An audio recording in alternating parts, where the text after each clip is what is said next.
I think gay couples do make just as good parents as straight couples. I think gay people are capable of loving children in the same way. We're all human beings, gay or straight, and people are capable of loving and nurturing. But I think if love is all that parenting is about, gay couple, there's no debate. But I believe that gay parenting and parenting for everybody is about more than just love and structure and all of that. I believe it's about knowing your identity and understanding where you've come from, who your family are. So Patricia, I got from you a sense that actually you agree with the statement as I do, that gay people are equally as capable of being good parents. You believe that if love is how we're measuring good parenting, then of course gay people are equally as capable. So I think we do agree on that on that sentiment. But I think for you, there is an importance that children have a clear understanding and connection with where they are from, and that's not just where they grow up, but also their genetic background, their biological background.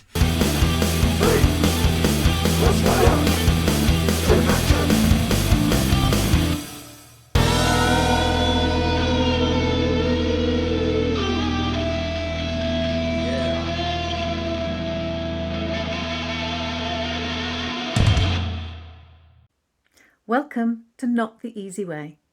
Today's episode is a speak space. Speak space is where we bring two people together who have differing views on a sensitive topic, but not to debate, to listen and to deepen understanding of the other's viewpoint. Our guests today are Professor Patricia Casey and Dr. Peter de Lima. Professor Casey is a consultant psychiatrist. She's also a journalist, and she's also patron of the Iona Institute, which is an organisation in Ireland which promotes the role of marriage and religion within society. Dr. Peter de Lima is an educational and a child psychologist. He's also co-founder of Not the Easy Way. He's interested in how we reduce extremism, build unified, tolerant societies, and the role of free speech in developing young people's cognitive, moral and emotional development. And for the purposes of today's discussion, it's probably important that you know that Peter is also gay. The reason I'm telling you that is that the topic of discussion today is gay couples make just as good parents as straight couples. I hope you enjoy listening to Peter and Patricia as they discuss this and try and deepen their understanding of where the other's coming from.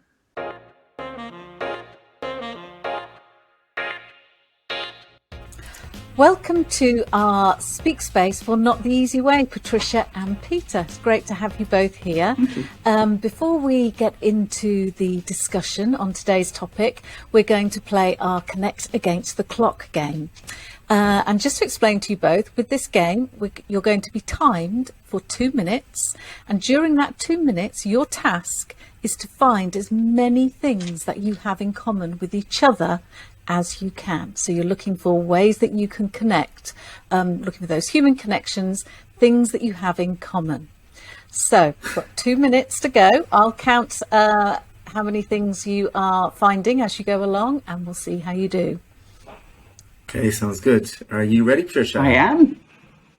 Okay, we're going to play the music. You asked the first question, Peter. And do I? Okay. That's cool. Okay, where were you born? Cork. Oh, what country were you born? Ireland. So was I. That's one thing in common. Great. Peter, do you like black? I love black. Do you? I do. Do you like red? I love red. I love red as well. That's two things. You're going to really fly the colour thing now. Do you like art galleries? I love art galleries. Good, that's another thing. Okay. Is your favourite season summer? No. Don't lie. Okay, mine isn't either. What is it?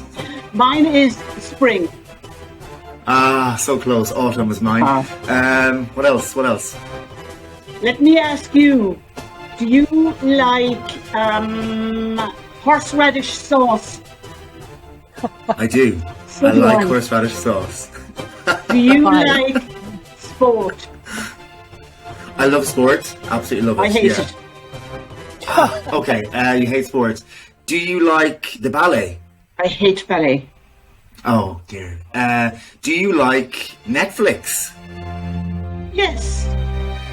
Okay, yeah, a tepid yes. Okay, yes, that's Netflix. Okay. Or do you?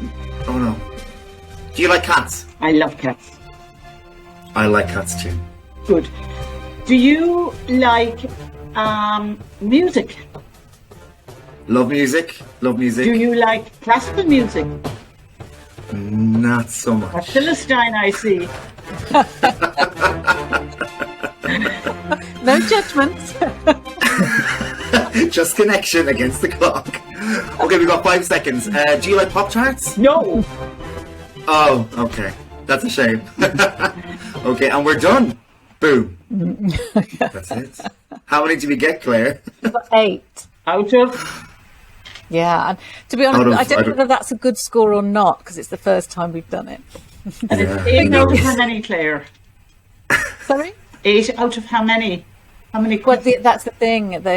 We don't know. There's it's open-ended because we've not done it. We focus on the connection. It's, Yeah, it's the we'll 8. have to- We're not focusing on the 10 Okay, we got. let's We say, didn't let's get- say 8 is good. Yeah. Let's say, I think 8 is It's a good certainly score more for the than first half time. the questions I would have thought, being I having think so. been good I at think maths so. many years ago. Yeah. Yeah. I'd have thought you'd like the ballet, though, Patricia. I hate ballet. Absolutely loathe ballet. Do you? Always loathed it. I hate the melodrama. I hate the tutus. I hate the makeup. It's all fake. I hate every bit of it. Do you like the opera? No, I don't Do you like like opera opera? either. Again, I don't like the melodrama. And I mean, I love classical music, and particularly Baroque music and chamber music, but I absolutely loathe opera and ballet. I'd go to a rock okay. concert or a heavy metal concert or even a punk concert before I go to a ballet. So interesting. You Isn't it like funny that? Yeah. That actually, because I thought you might like it because you like art galleries, so I Yes. thought those things could be, Yeah. similarly. not Because you like homogenous. ballet, don't No. you, Peter? No. I do, yeah. I love dance and I love that kind of thing. Now, I Yeah, love don't go ballroom to that dancing. regularly. I love ballroom dancing, and I used to do it once upon a time. And Latin American, but ballet, I think, is just I find it contrived, and I don't like the unnaturalness of the movements. Yeah. Okay. Okay, great. Well, we'll have to wait and see over time whether 8 was a good score or not. But it seemed good. I thought you were going to do the colour thing, just go through all the colours you did. But that was going to stop you and say that was cheating. You veered off.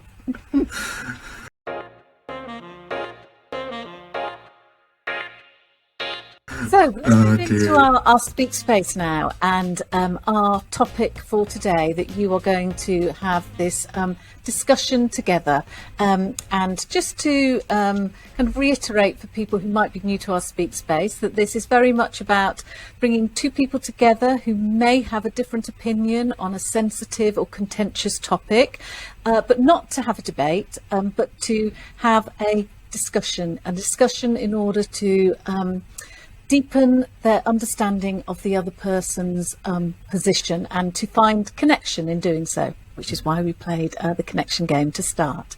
So today's topic that Peter and Patricia are going to discuss is gay couples make just as good parents as straight couples. So that's the topic up for discussion today.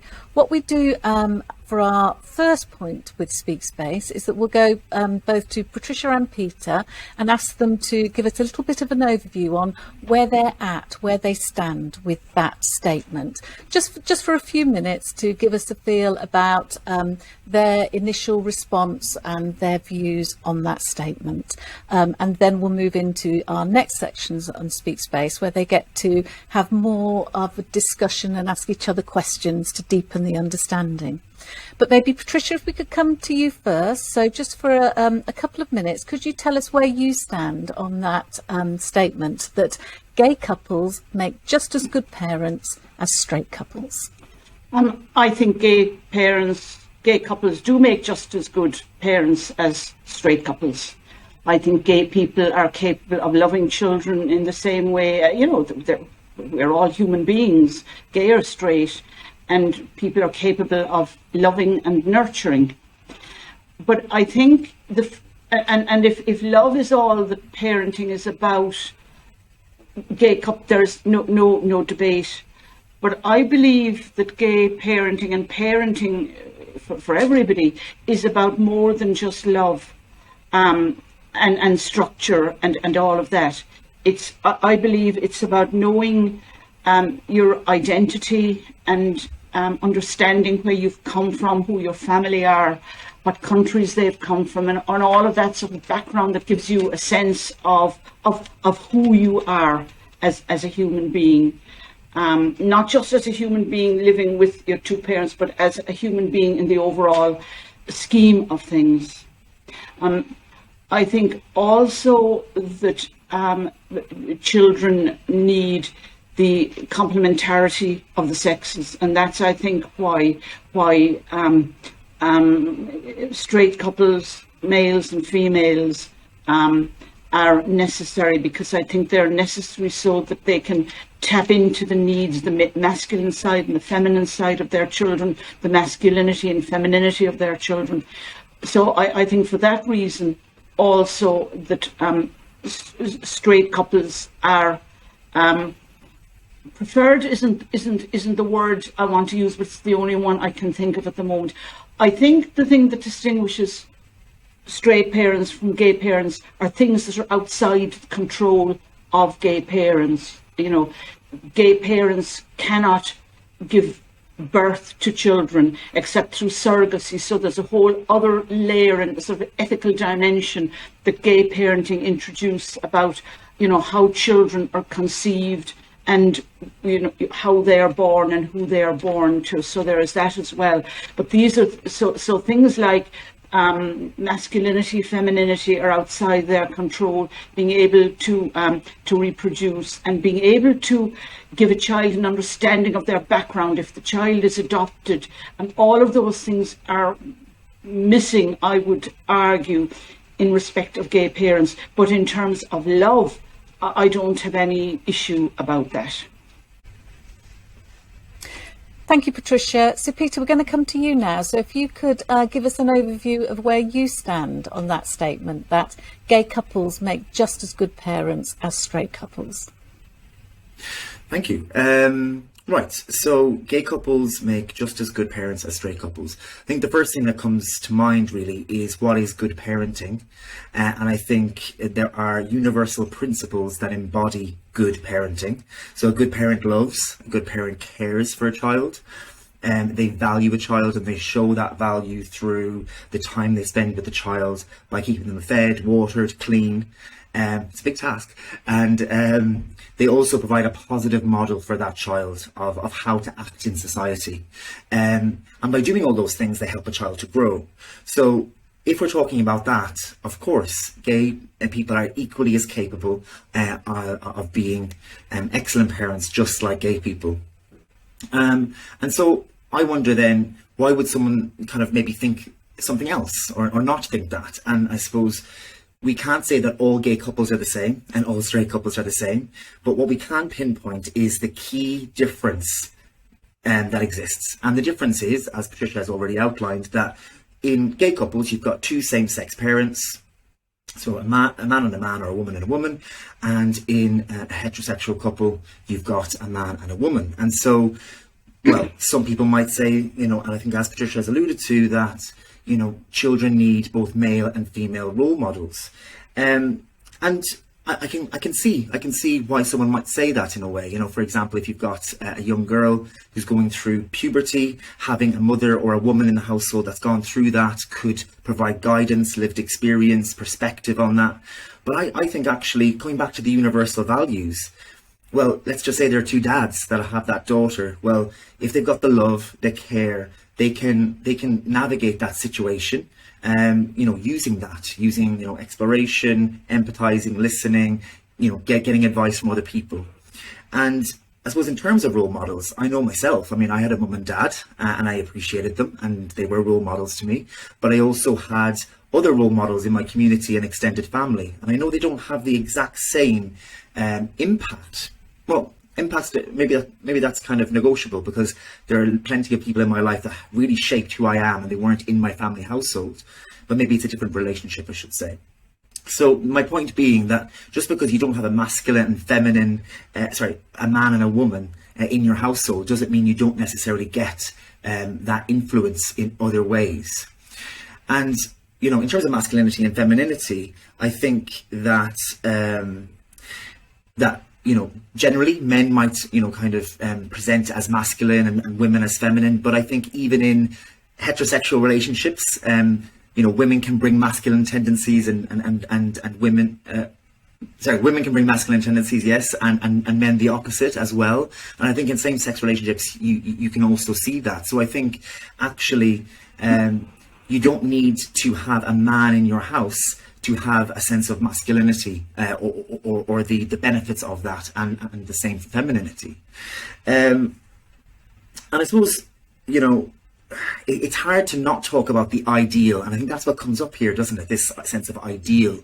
And I think the universal principles I talked about, they are the building blocks, and they have to be there. And there are sadly some children that don't have those parents that have those principles, and they get support, their families get support around that. But generally we need to expect that, those universal principles of love and care.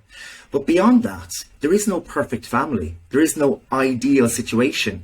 And actually what happens is you just exchange imperfections. So you might have a straight couple who have a child, and they have a male and female role model, which is fantastic. But they might live, for example, in impoverished circumstances, and in cramped conditions. And you might have a gay couple who might experience, they might experience discrimination in their community because they're a gay couple. But they might have better living circumstances. So I think there's always going to be an exchange of imperfections, but we do need to have the building blocks. And I suppose I would say that gay people are equally as capable of providing those building blocks.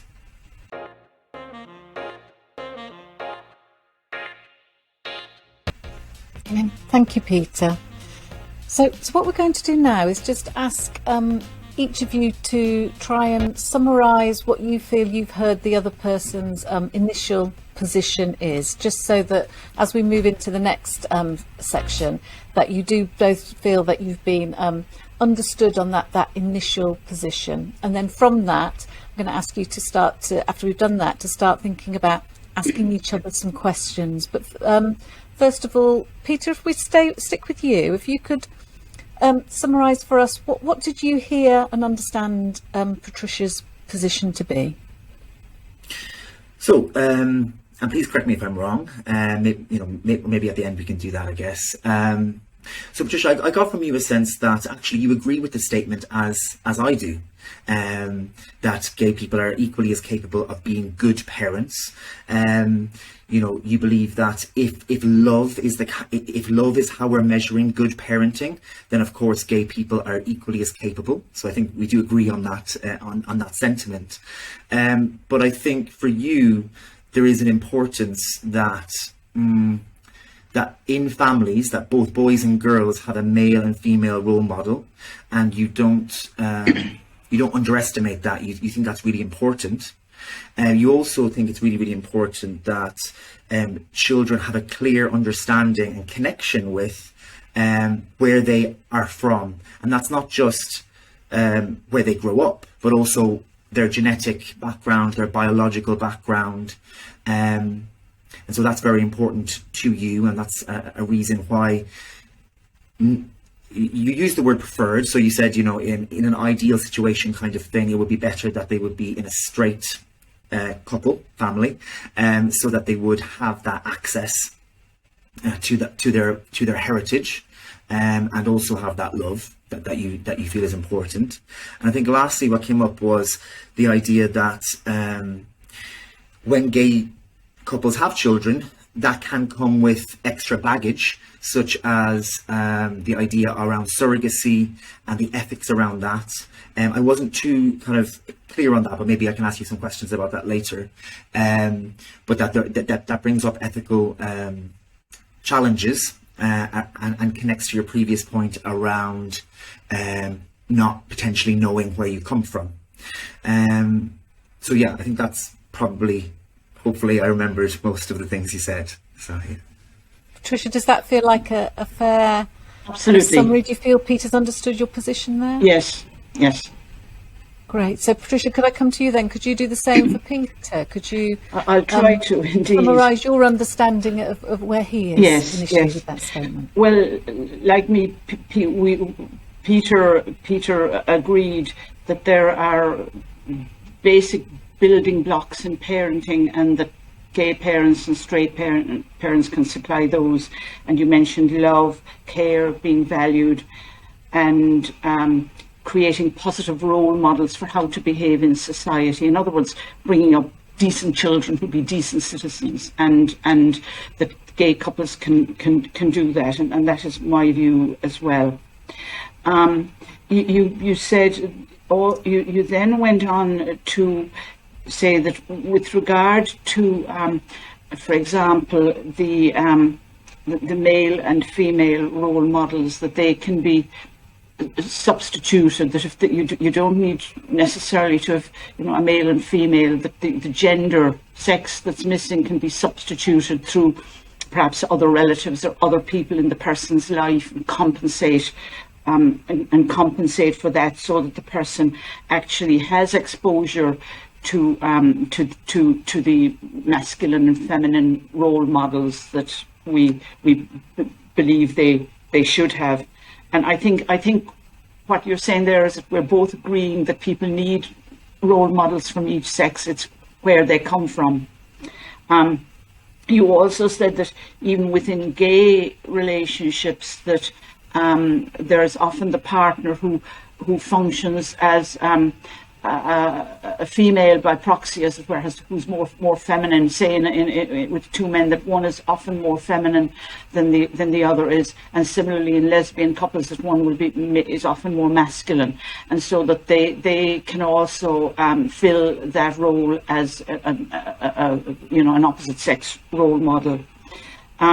You then went on to talk about that there are different, I suppose, that there are weaknesses in all familial relationships, vulnerabilities, let's call them.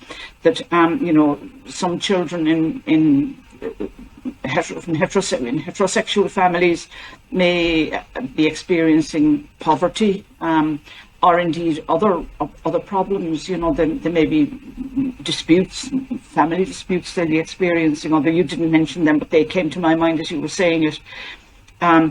Whereas you said that, gay couples may sometimes bring advantages, such as, having stability, that maybe some heterosexual children don't, or children in heterosexual relationships don't have.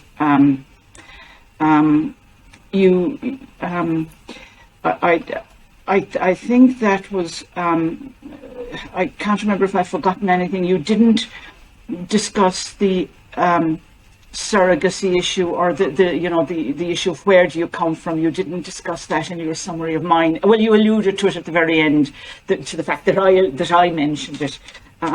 Yeah, so I'm sorry, you did actually mention that as well. So yes, but you didn't address it in your talk, in your presentation as such. Yeah. So have I got everything there? Or have I left out anything, Peter? I mean, you've definitely got quite a lot of components. I suppose maybe if it's okay to just clarify some Yes. certain things. Is that okay? Absolutely. Yeah. So I think in terms of the example I gave about the gay couple with their better living circumstances, and the straight couple with their less so, I think that's easily reversible as well. I think I was just showing an example that difficulties can occur in And the you really- family yes. setup. Really, I wasn't kind of wasn't saying that all gay couples have amazing houses, even though they may well do. But no, I'm joking. Yeah, so I think that's what I was saying. And then the other thing about the masculine and feminine. It's not the idea that, I suppose, from my perspective, that in every gay couple there is always a masculine and feminine, but that there can be, I guess. An Yes, example you comes did to mind say that. around. I'm sorry. Yes, you did say that. That's okay. That's okay. No, I just wanted to. Absolutely. Yeah. Because like an example that comes to mind is about kind of male and female approaches to risk taking, and that can be helpful for children to kind of see. So, for example, you might find that. Men can be more risk approaching and women more risk averse. And so when you're climbing up the tree, a man, a kind of more masculine energy around this might be saying, go on, you can go, let him off, he's fine, or let her off, she's fine. And whereas the risk avoidant or kind of more cautious approach is saying, well, no, we don't want them to break their leg or whatever it is. And actually children benefit from seeing the dance between the masculine and the feminine. But my point, I guess, was saying that even in gay couples, and I've seen this happen, and I've also been part of this, you do have that dance between the masculine and the feminine, maybe the risk approaching, risk avoidant, or more cautious. And yeah, so I just wanted to kind of clarify that one as well. But yeah, thank you.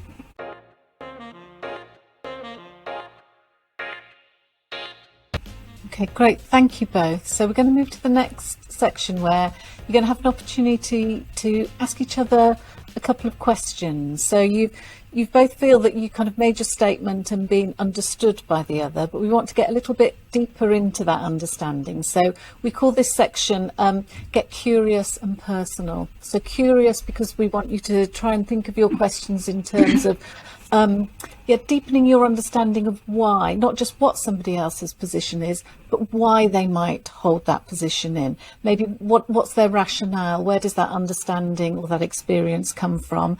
And the personal, because actually it might be particular personal circumstances, experience, history that might have led them to that position and informed their opinion, and which might, knowing that about each other, might actually help you understand each other's position on a deeper level. So that's why we call it curious and personal. So Peter, maybe if we could start with you. Have you got a question that you would like to ask Patricia to deepen your understanding of her position? Yeah, I do actually. So I suppose my curiosity is around, I guess, when I listened to you, I heard that the biological background or someone's biological heritage is really, really important. And I just wondered, what is it about the biological heritage that is personally so important to you, to kind of contribute to that belief, I guess? I think, firstly, what you look like and what your mannerisms are and your habits and your interests, where do they come from? We know that mannerisms can be learned, and we know that likes and dislikes can be learned. But I think everybody, when they love looking at, most people love looking at old pictures, old photographs of their grandparents or their aunts or their uncles, and seeing resemblances, I think can be very powerful. This is how I tilt. The way in which I tilt my head comes from my grandmother, and it is actually, and I raise that because I have discovered that from photographs I've seen of my grandmother and indeed my mother. They always tilt their heads when they're speaking. But it's more than that. It's knowing what kind of people they were. It's knowing what your background is. If you love walking in the bogs, for example, or walking, hill climbing, were there hill climbers in my family? Were there people who worked in bogs in my family in the past? Is that why I have this interest and this affinity for that? If some of my ancestors were, wild colonial boys and criminals, have I inherited any of those tendencies? And it's very difficult to describe. It's almost ineffable. But I think when you look at the popularity of TV programs like Who Do You Think You Are? And when I saw Jeremy Paxman crying on the program where he discovered that his great-grandmother had lived in a workhouse in a single room with 10 children and then died of tuberculosis. I mean, he cried about that, and it obviously had a profound effect on him. Now, I can't tell you why it profoundly affected him, but I think it proves in a way that for any of us, if we get to know something about our ancestry, I discovered, for example, that a great uncle of mine escaped to America on a boat dressed as a nun because he didn't want to have to pay, and he thought that being a nun, he'd get there for free, and he did. And I thought, wow, what an adventurer. I come from an adventurous. There's a bit of adventure in my background, am I adventurous? So I think it does give you an insight into yourself. And if you come from a very poor background and you've risen to the heights of prime ministerial heights or professorial heights or whatever heights, that gives you a sense of gratitude about what life has done, and I think that makes you a different person. So I think this knowing who you are and where you've come from makes you a rounded person. And that is why most Scandinavian countries have banned anonymous sperm donation.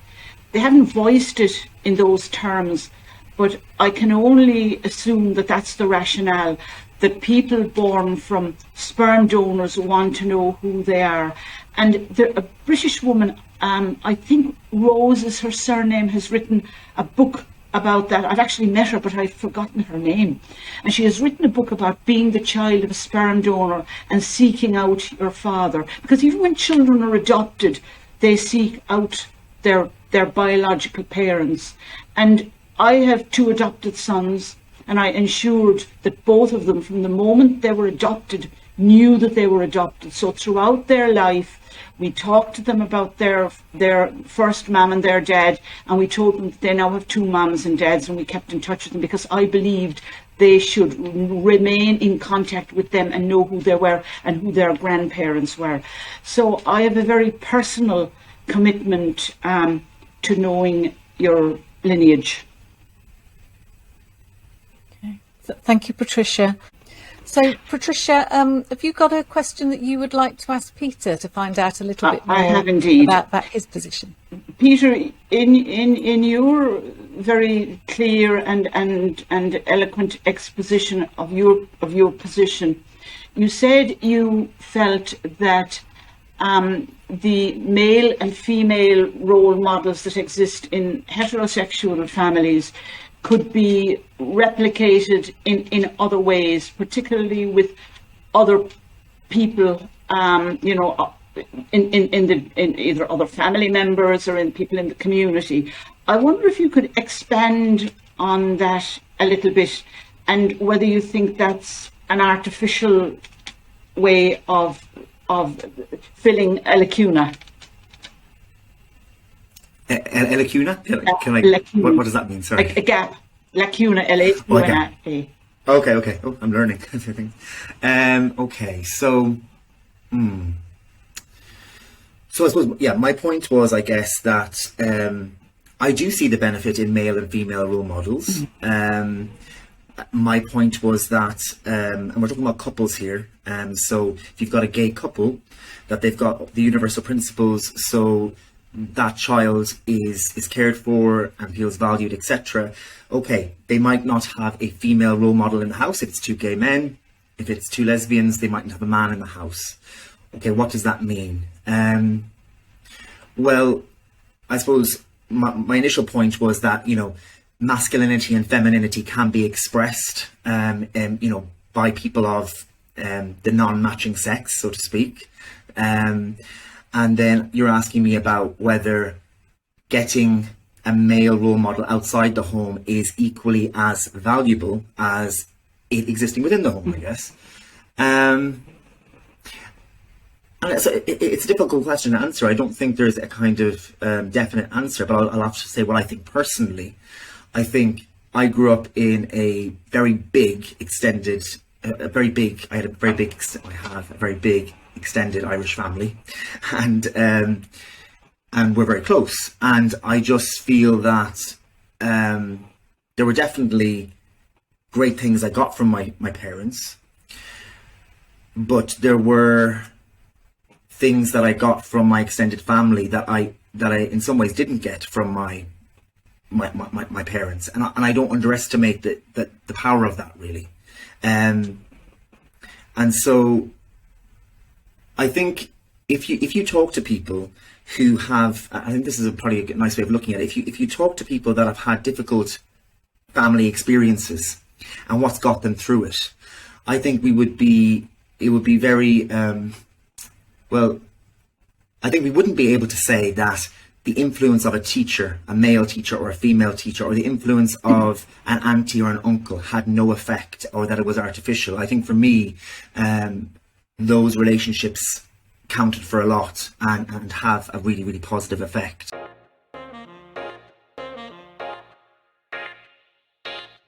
Okay, thank you both. What we're going to do now is ask you to say what you heard. So again, to summarise your understanding of the other person's personal experience that's informed their viewpoint. So Peter, could you go back to what Patricia was saying in answer to your question, and what do you understand about her position from that?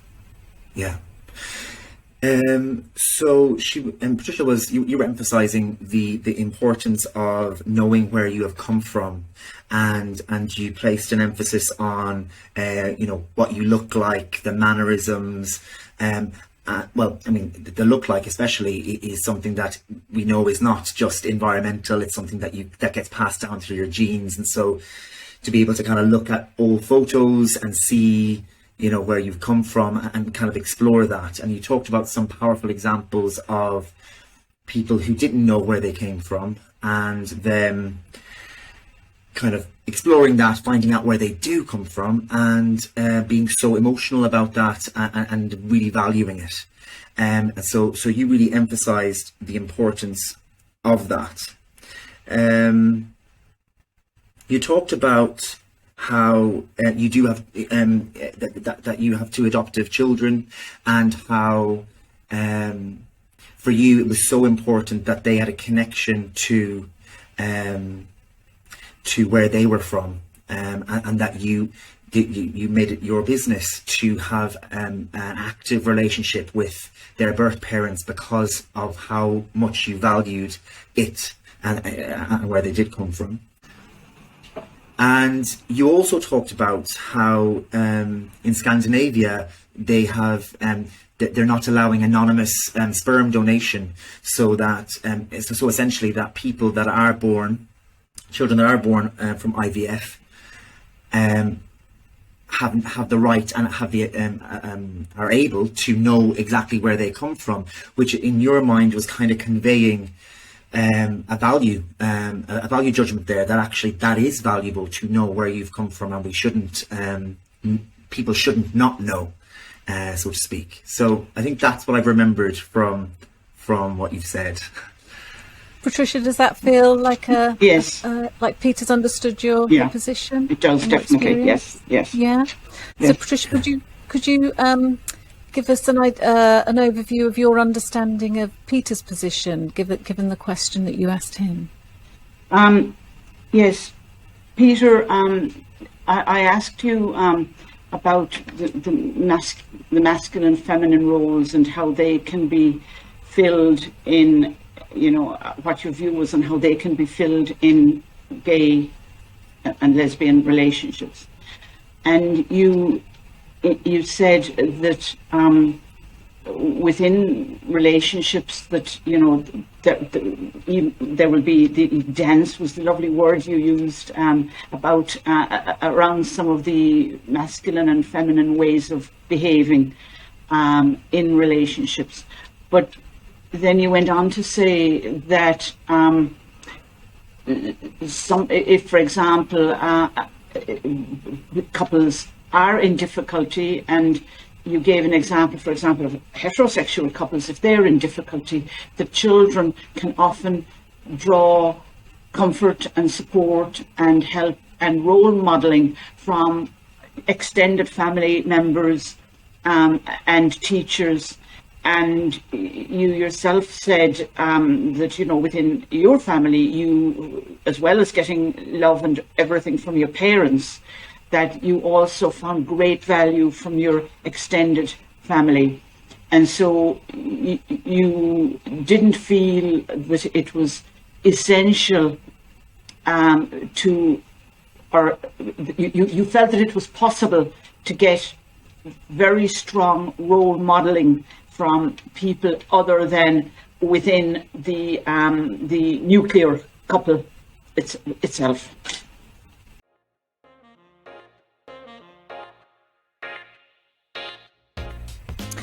Thank you both. So what we're going to do now is give you each an opportunity to ask each other one more question around this curious and personal idea.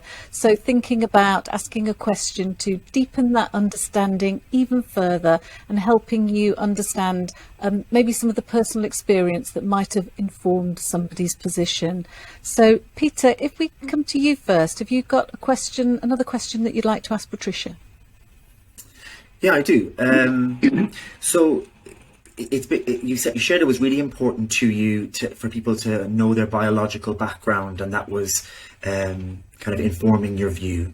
I also know that you're a practicing Catholic, and I suppose I wondered a little bit about how that also might be influencing or informing your view on this. Well, I am a practicing Catholic, and I'm a patron of the Iona Institute, which is a Christian pro-religion organisation. It's not specifically Catholic. But in fact, my religion hasn't in any way that I can decipher influenced my views on this. It's purely come from very strongly from what I've already mentioned, my very strong belief that children need to know where they come from, and that's based on my own experience of being an adoptive mother and having had an adoptive sister who has since passed away. So it's really been determined by that. It's also determined, as I've said, by very much by that, by people knowing their lineage and by the ethical issues that sperm donation and surrogacy has in relation to lineage. So it's that rather than religion that has determined my view on this. Okay, thank you. Okay, thank you, Patricia. Have you got another question that you would like to ask Peter? Yes. Peter, I'm just wondering. You've told us very clearly what your views are. I'm wondering if there's anything else at a human level that drives your interest and commitment to gay marriage and to the belief that gay parents make just as good parents as straight parents. Yeah, thank you for that question. So I suppose first off, I have a kind of personal link to this kind of discussion, really, because I'm gay myself, and I do hope to have children someday, and so it is something that I am, even at this moment, kind of exploring and thinking about, things like role models, and that's why I guess when I'm talking about this with you, I'm kind of anticipating, and also, some of the things that you're saying, I'm also thinking in some ways, and also trying to make sense of myself. But I think for me, I suppose it's the idea that in my own family, I have there is a gay couple, and they have a child, and they have created such a beautiful environment for that child. And he is not biologically related to me. And he is like my world. He is such a beautiful little boy. And I understand about kind of the biological link, and I'm interested in family trees, and I look through old family photos, and so I don't disagree with any of those things. But what I really see very clearly coming through is that love transcends all of that. That you know, not potentially having a close bond with a biological parent, or a photo of them, or knowing their mannerisms in depth in person, is something that, okay, you might not have in some of these instances, but I think if you have the love, then that just is so much more than those things. And I think sometimes I worry that when we emphasize those other things, which are important, but if we emphasize them above and beyond, then actually we might even accept less love for those things, those links. And I know this because, well, I guess, you know, I have a half sister actually, and you know, we didn't grow up together, but she's biologically related to me, and we have met, and you know, she's a lovely woman. But I'm not close to her, you know. I'm not, and I'm not saying that in any kind of malicious way or anything like that. But it's just that I suppose I firmly believe that if you've got the love there, and it's the relationships, and it's the time, all of that is the most important thing, and that kind of reassures me in a way then that if I am to have children, that I will be able to provide that, and that that child will grow and have a happy life. And I also think, I guess, is that I am in agreement with you around also the importance of the biological link. And so, you know, I've seen great life story work done where you are very transparent about where you've come from. And it is something that I'm wrapping my head around about how you do that. And I know certain instances like adoption, in some ways it can be easier than surrogacy, or if there's a kind of an anonymous sperm that you don't know a lot about, I think that it becomes a bit more difficult, and so that definitely does need unpicking a little bit. So yeah, I think in summary, my reason for being so close to this is that I've seen it work so beautifully. It's something that I want to kind of do myself. And yeah, I think love transcends those biological links.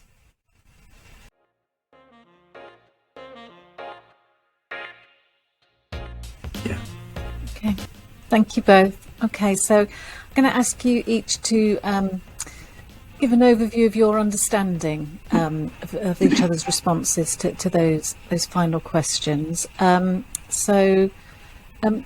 Patricia, just having listened to Peter there, could you give us your understanding of what he's explained to you there? Yes, Claire, thanks. Thanks, Peter. Peter's belief in the ability to be good gay parents comes from his own personal experience, and personal experience is hugely important in all of these difficult and contentious areas. And he has a member of his extended family is in a gay relationship and has a lovely little boy, and he has visibly experienced and seen and witnessed and is part of the love that child is experiencing in his family. And he believes that that love transcends all of the other concerns that people have about biological ties, and that those kinds of issues that have been raised. So he believes that, and he himself aspires to be a father of a child at some point. So that is where Peter is coming from his own personal experience. Thank you. Peter, does that feel like you've been understood? Yeah, that was great. That was great. I suppose maybe one thing that I would add was that that although I think love transcends the biological ties, it doesn't mean that I don't value the biological ties. And I think there are methods and ways to ensure that those are illuminated. And in some instances, it's trickier to illuminate them if you've got anonymous, sperm donation or egg donation. But yeah, I think it's something that can be negotiated within the context of love and the right intention, I guess. Okay. Thank you, Peter. So if we go back to your question to Patricia, are you able to give us your understanding of her position there? Yeah, no problem. So I asked Patricia whether her Catholic background and her being a practicing Catholic had any influence over her position. And actually, Patricia said that it wasn't her Catholic background that influenced her position. It really is that emphasis on those biological ties and her personal experience of having adoptive children and the value she placed on them having that connection, that real life connection with their birth family. So yes, I think it was just re-emphasised that was the important part for her. Okay, thank you. Patricia, do you feel that Peter's understood your position there?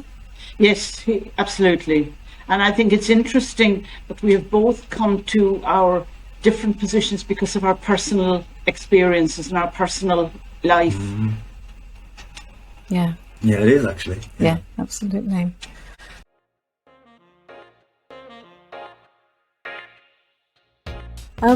Okay, thank you both. We're going to move to our next section, which is called How Are You Feeling? And that's going to give you each an opportunity just to reflect on any of the emotions and thoughts around those feelings that this conversation might have stirred or provoked in you. And it might not have done, but or it might have done. That's why we build this in, because we are dealing with sensitive and, as we've shown there, personal experience of sensitive topics, so that there might be feelings around this. So, Patricia, if I come to you first, does this conversation, has that provoked any particular feelings or reflections for you? It provokes a feeling that there's an elephant in the room, which we haven't talked about. And I think that is to do with the ethical issues that I mentioned at the outset.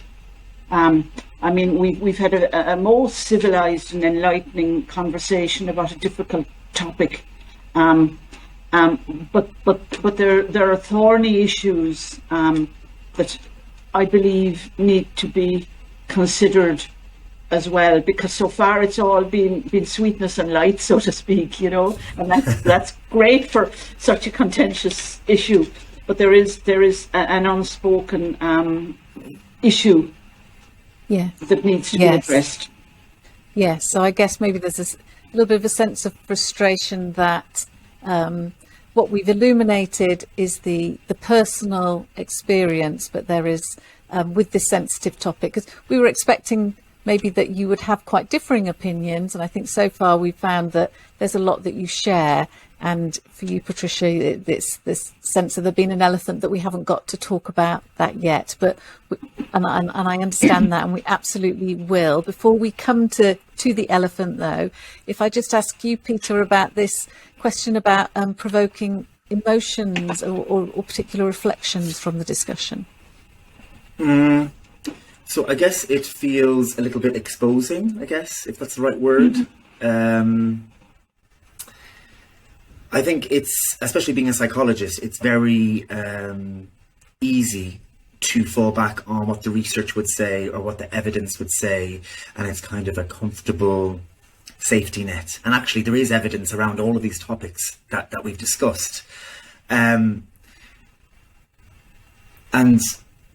there's something kind of humanizing about bringing up the personal, though, at the same time. So it's kind of an exposing feeling, but within that exposing feeling is a sense of humanizing this issue and not just coming at it with a attacks and defenses and all of that. So it almost feels exposing, but it also feels kind of liberating. Like, I guess, like, it's not that hard.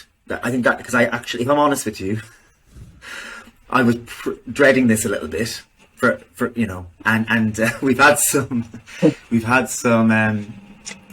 kind of technological hiccups on the way. So like we did kind of meet up, but then it didn't work, and there was this kind of drawn out kind of apprehension maybe, but actually doing it and going through it. But it has all been goodness and light, as Patricia said. So I don't know what's around the corner, but so far it hasn't been as hard, I guess. And I'm trying to reflect on why that might be, and maybe it's because there's the built-in listening. And I think I know that is why it is, because I know there's been things that Patricia has wanted to raise, and there's definitely some things that I wanted to ask that go into that kind of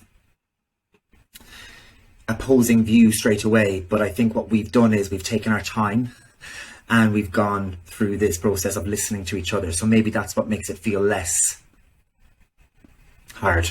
Yes, maybe. I think you're right, and I think the way that Claire has handled it and done it in the step by step, with each reflecting back what the other said, I think has worked very well. Excellent.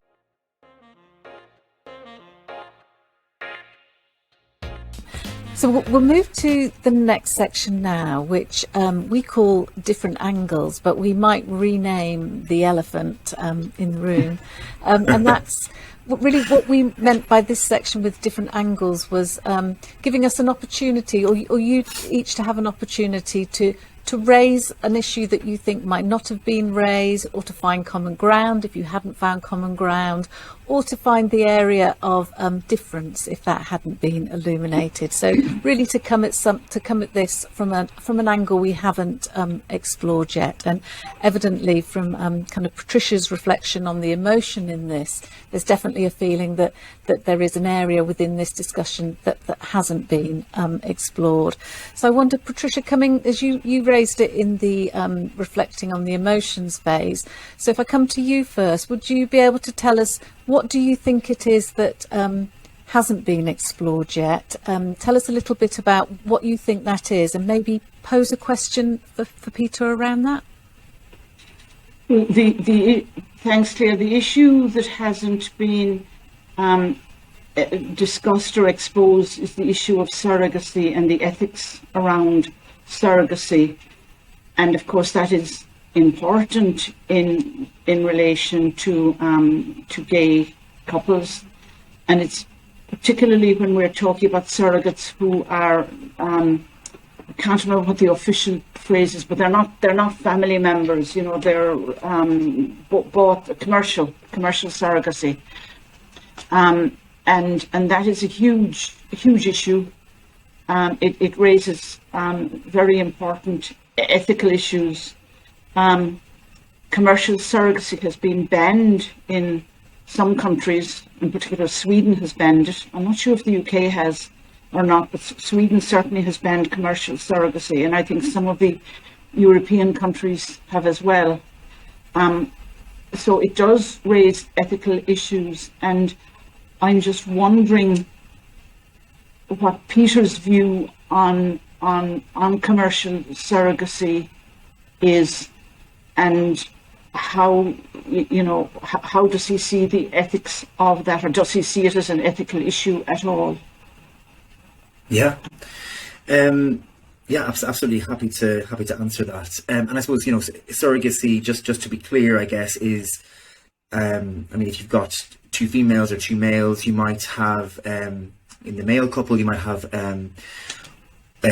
use one sperm and then you might get a donor egg, and then you'd have a surrogate carry the baby, and then the two men would kind of raise that child, and then obviously in the case of lesbian parents, it's not really surrogacy there, is it? It's more kind of sperm donation, which is slightly different. So maybe this is around gay men. Is that what you're kind of trying to get access to more? Surrogacy is mainly around gay men, yes. Yeah, that makes sense. Sorry, yeah.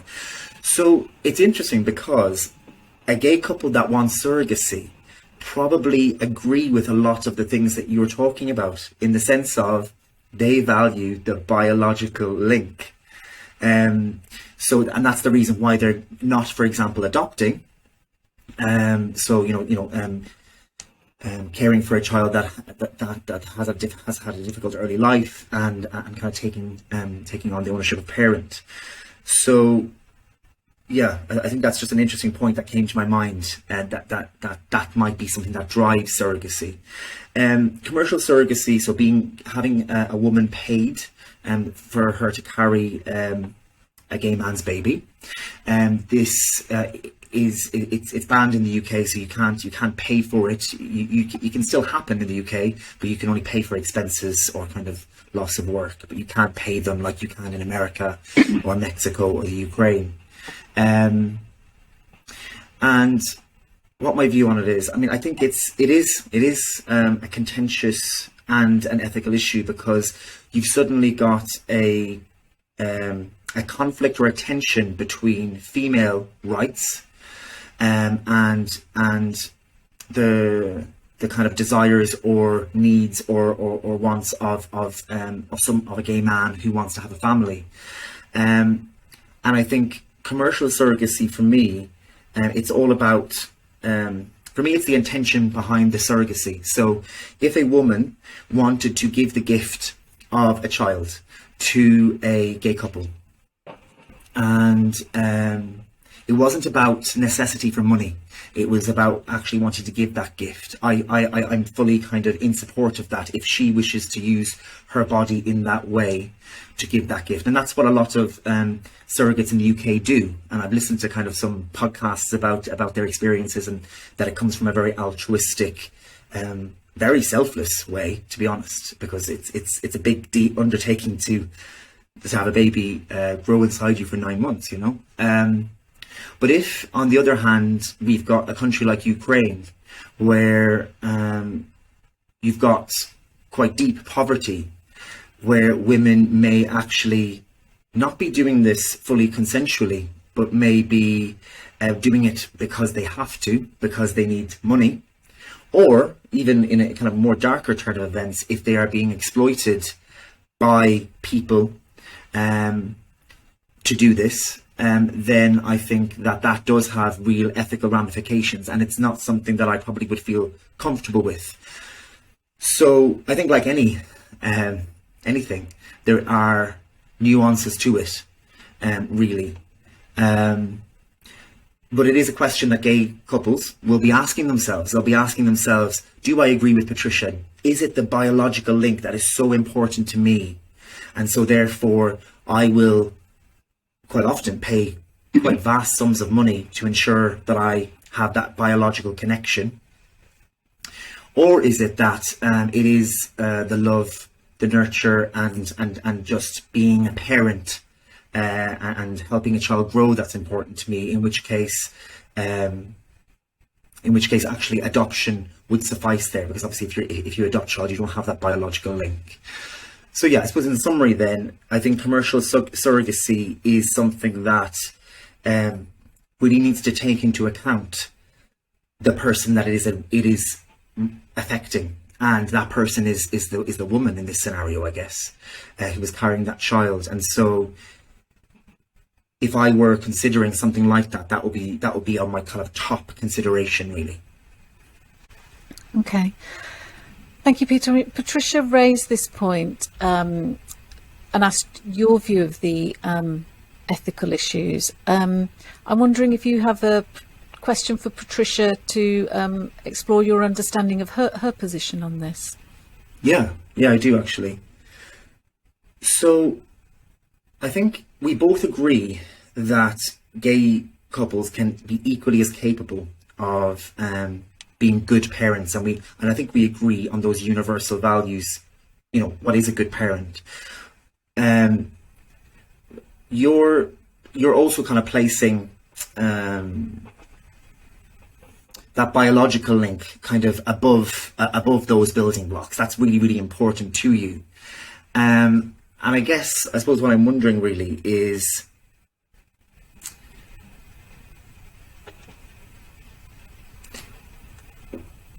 I suppose, do you consider, I guess, the impact of that view on gay couples who genuinely want to, as we both agree on, be good parents? I'm not sure I fully understand the question, Peter. Okay. My starting point is that love is hugely important, and when love is central, but then over and above love comes the biological tie. I'm not saying that you would. I'm not suggesting less love and more biological ties. I'm suggesting all the love there is, but the biological tie is what then comes into play once you have love. So I mean, do I understand the impact of that on gay couples? Of course, I do. I mean, we have slightly different views, obviously, on whether how you deal with the biological tie and the role models. We would probably have slightly different views on that. You would say that the role models can be filled in other ways, and I don't know if you just. I don't think you discussed how the issue of the biological ties can be dealt with if, say, you've got a surrogate. Well, there's the biological tie to the father, but what about the mother? What about the surrogate mother who goes off the scene? That biological tie isn't maintained, not usually anyway. So I'm not sure about that, and maybe you could talk a bit about the biological ties and in the context of surrogacy, how you are going to maintain, how one would maintain them. Yeah, I mean, it's I suppose we're maybe valuing different things or placing different things in different priority order. I mean, I guess with surrogacy, I mean, you're right. I think generally what happens, well, it's hard to say. I mean, I think that each family may do this in a different way. And so I think it is a conversation that needs to be had, and children will ask questions, and it's conversations that I'm having with friends of mine and, the extended family couple as well. How we negotiate that, how transparent we are, and different couples will have different views on that, I guess. I suppose, yeah, I mean, I agree with you that I think being transparent and being open is probably the best way forward. But I think it goes back to this kind of imperfection thing. It's this idea that there won't always be a perfect situation for a child. There has to be that baseline of good parenting, of course, but there won't always be that perfect situation. Yeah, I suppose I would ask, really, is it the case that you think that as a result of this biological tie issue, that gay people should not be parents? No, it's not. For example, but I do. I think the surrogacy for me is. I just feel so strongly against even the idea of using somebody's womb in which to grow a child, a baby, for another person, be they even a heterosexual couple or a gay couple. I just find the whole idea of surrogacy completely unacceptable. I do believe that gay couples should be able to adopt children. Okay. I believe that I still believe that the ideal situation for children is to be brought up in a two-parent heterosexual family, all things being equal. Of course, there will be heterosexual couples who are abusive to children and who shouldn't have children. That's why children are taken into care and taken from them. But all things being equal, I believe that is the ideal that we should strive for. But I greatly sympathise with the position of gay couples because, as a woman myself who wanted to have children and couldn't have them biologically for whatever reason, I know the ache of wanting a child, and I fully appreciate it.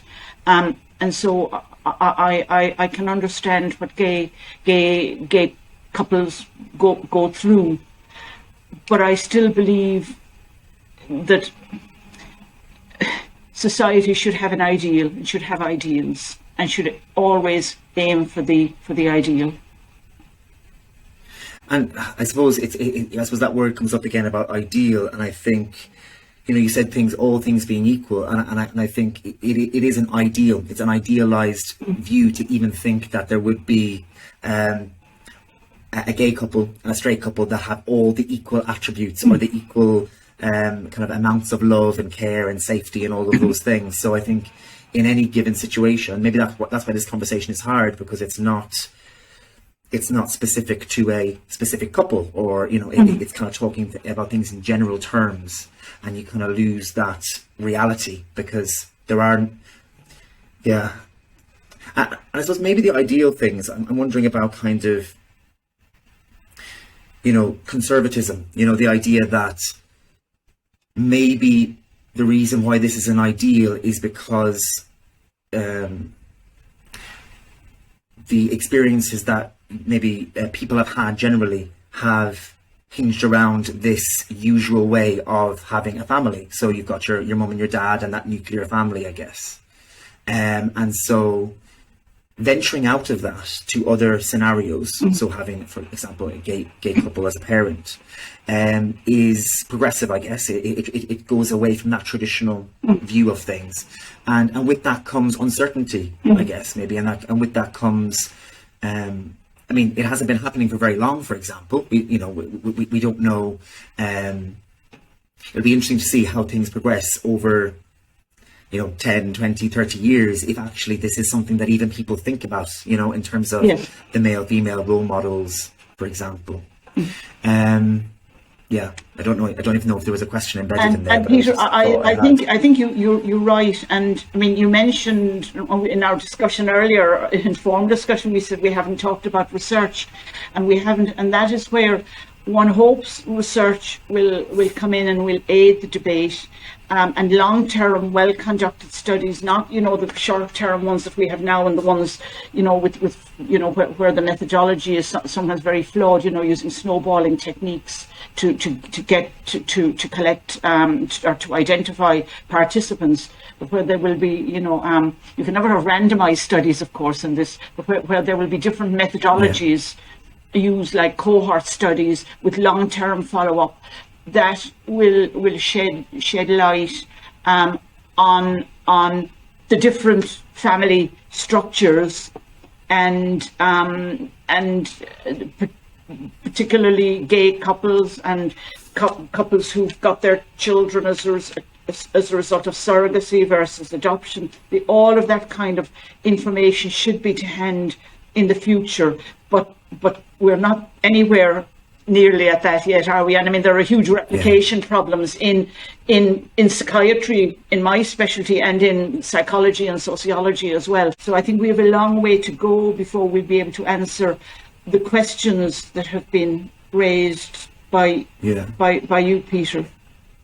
Yeah, I just I did say that as psychologists, we do go to the research, but I actually did want to share something with you. I just want to see what your thoughts on it were, so, because I guess you mentioned that we should strive for the ideal, and that there's this ideal that we should have, and that the ideal is straight parents, although you believe that gay parents should be able to adopt, but it's the surrogacy thing that really comes up. But I think that assumes then that the better option is a straight couple, okay, all things being equal, as you said.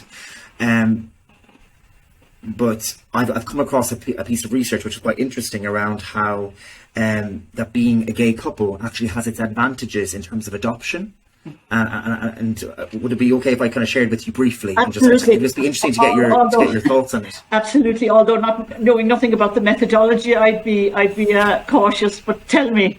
Of course, okay, but yeah, and so maybe I'll kind of just share it anecdotally, and yes, we won't get into the grips of the methodology, but it was the idea that that gay people, when they are deciding to have a family, they actually really have to decide, you know. So straight couples obviously may go through that process, but it can happen naturally and accidentally, and we all know that. But with gay couples, there has to be an active choice that you have to go through quite a lot of lengths to either choose adoption or surrogacy. And that when gay couples were adopting, when they kind of looked at their well-being and their confidence in their ability to parent, they found that gay couples, I think it was gay men actually, fared better than straight couples that were adopting. And one of the reasons behind that, which I thought was quite interesting, was the idea that for straight couples, they had been trying for so long to have that biological child, and maybe in some ways kind of agreeing with your emphasis on that biological link, that for them adoption was a kind of wasn't their ideal, I guess. And obviously with adoption comes potentially obstacles, in the sense of often these children, well, actually all the time, these children have had a difficult early life, and that can come with challenges for that child as they make sense of that and they grow up, etc. Can do, doesn't always, but can do. And so because gay men were deciding to adopt, they were accepting that they would potentially have that difficulty, they were accepting that they wouldn't have that biological link. They were already there, basically. And so that affected how they interpreted the parenting and how they interpreted being a parent. Whereas, and so I just thought that difference was really, really interesting. So we've talked a lot about... It makes absolute sense what you're saying. Yeah. I can, as the hypothesis behind that, it makes sense. Yeah. And the explanation makes sense. Yes, so I suppose the reason I raised it is just because I think we've been working towards this ideal of kind of male and female role model, and I had a male and female role model. I really appreciated it, and I don't think it's a competition. Well, I don't view it as a competition. I'm not here to say that one is better than the other. Really, I'm saying that they're equally as important. I think that's my view.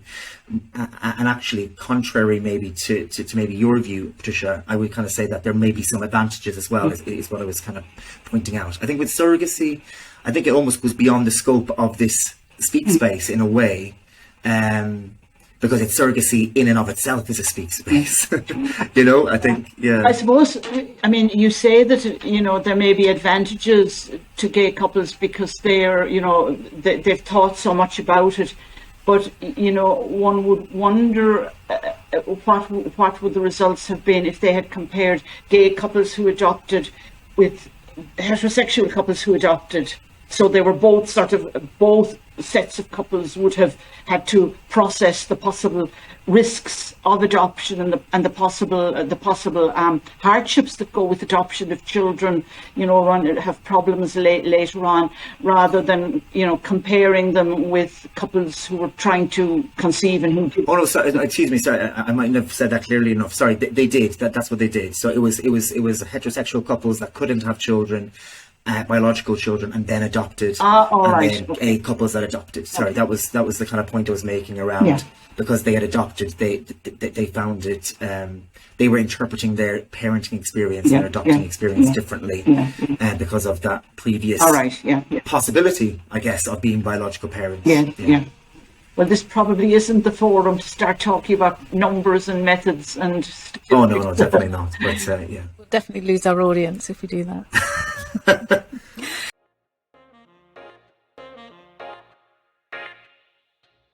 So thank you both so much. I hope you feel that you did get a chance there to explore some of those differences in your positions. So just as the final part of this, do you have any just last comments you would like to make, or reflection on the process? If I just give you both an opportunity for some final comments, if you would like to make them. Maybe Patricia, if I come to you. the process. The process is actually much more complex than I thought, and much more demanding than I thought, because about halfway through I thought, should I just ask Claire for a wine break, rather than a bathroom break. Should have done. You could have had and it's actually quite challenging to remember without writing down. We weren't writing anything down, but to remember what the other person had said and then to reflect back on that. So it's actually a very good teaching exercise, I think, as well, Claire, for the listeners, that when people are, we're in a very civilized discussion about it. We've interacted well throughout, but can you imagine if you were in a debate, how difficult it would be to formulate your thoughts and remember them. Yeah. But I think it's a great forum that you and Peter have developed for helping people understand other people's positions. And good luck with it. Yeah, I think that's a really interesting point you make, Patricia, because what we were wanting, the way we structured it, was to really focus on the listening. But I think what you've illuminated there that we hadn't really thought about is there's a listening exercise, but there's also a bit of a memory exercise in there. But yes, that's quite a challenge. We might need to think about that. Yeah. Have you got any last comments you would like to make or reflections on the process? Yeah, I suppose my reflection on the process is that we still, I suppose we haven't changed our views necessarily. I don't think. I don't think that wasn't the purpose of it, I guess. But it's strange that I don't feel worked up. Usually, when if I'm having a heated conversation or debate about something in the pub or in the restaurant or whatever it is, you can kind of get this feeling of being wound up or something. But even though I know we still disagree on certain issues, I'm actually surprised, I guess, that I'm not wound up. Okay. So I don't know what that means. Is there any sense of being wound up? Just bringing, taking it back to Sorry, say that again? Is there any sense of that being wound up? Is it less than it would be, or is it just not there in this forum? Because I guess for you're imagining an alternative way that this conversation could have gone that would have provoked strong emotion in you, but this format hasn't. I think what it is, I think maybe doing it in this way and listening to Patricia and her experience, and also the game that we did at the start, and also kind of having met you when we tried to do it before. We only met for like 5-10 minutes, or 10 minutes. We tried to do we had tech difficulties.